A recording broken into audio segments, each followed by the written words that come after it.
Hey guys, today I wanted to talk about effective ad clearing in raids and why I really like to use SMGs whenever my fire team needs ad control. I want to start by discussing why ad clear in raids is different than ad clear in other endgame PvE content like Grandmaster Nightfalls. In the video right now, you can see me and my fire team running Proving Grounds GM. A couple of things should stick out to you about our strategy. 1. We're maintaining distance between ourselves and the opponents. 2. We're generally sticking together around cover. 3. We're team shooting most enemies. And 4. We're mostly using long-range weapons like bows, pulse rifles, arbalets, and Vex in this specific GM. In Grandmaster content, we are encouraged to play like this by the nature of the activities. Enemies are incredibly tanky, and a wipe will send us to orbit. Also, the layout of most Nightfall strikes allows us to play this way. Generally, enemies only spawn on one side of us, allowing us to position ourselves opposite those spawn zones and control the direction and distance of our engagement. However, the general structure of raid encounters doesn't enable us to play this way. Raid encounters generally split the team up, spawn ads on all sides of us, and have us in far more cramped combat spaces. So, our engagement are generally going to be close-in fighting, where we will be best served by weapons that enables us to deal a lot of damage in rapid fashion, while being mobile and moving between the few spots of cover that we do have.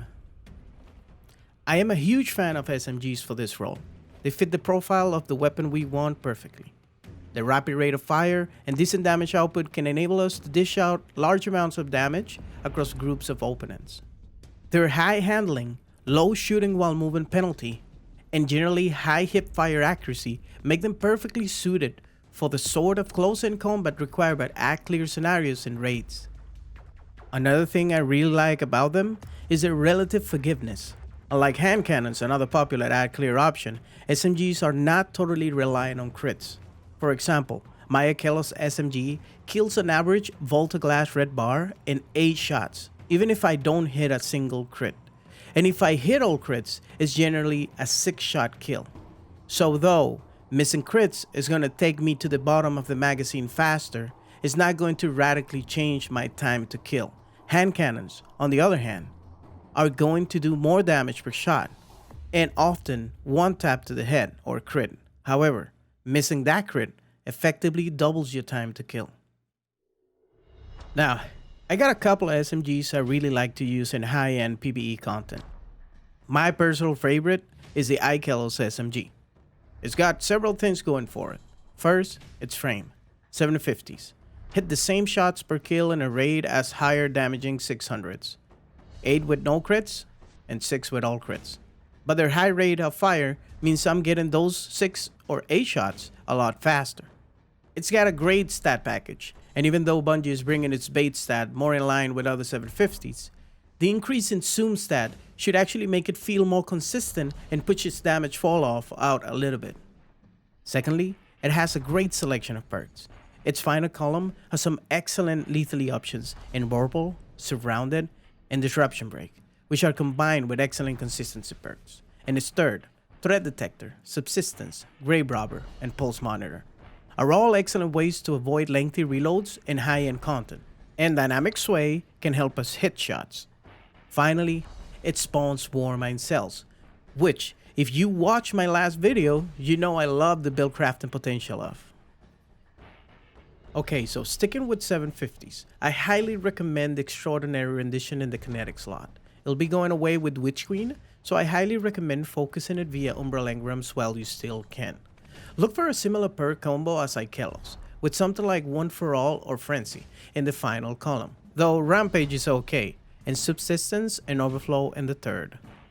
I like lethally perks like Frenzy, One for All, Vorpal, or Surrounded, because they are not reliant on kills. They're pretty much just a free damage increase for being in combat. Now, if you want to experiment with some of the other SMG frames for ad clear, I've got 2 recommendations. The first one is the Trells Shira's Wrath. There are 2 things that can make this SMG really good for ad clear. The first It's his crazy stat package. With its 17 zoom and high range, Shoutout doesn't suffer damage fall off until 21 meters, meaning it's effective out to a significant further range than most other SMGs. Secondly, it can get Adrenaline Junkie, which in a grenade focused build like Nothing Manacles on a Warlock that lets you get 5 stacks of the perk, make this SMG an ad shredding machine in combination with your grenades.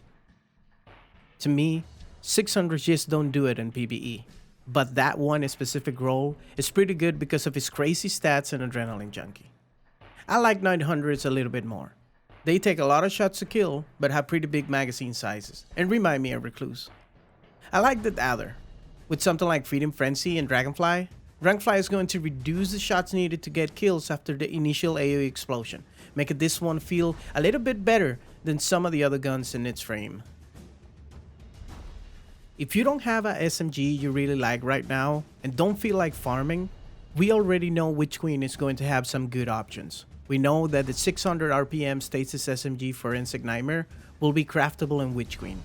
Although we don't know much, Bungie showed us that it will drop with Headstone, an excellent ad clear perk that can be made even better by building into synergy with a Stasis subclass.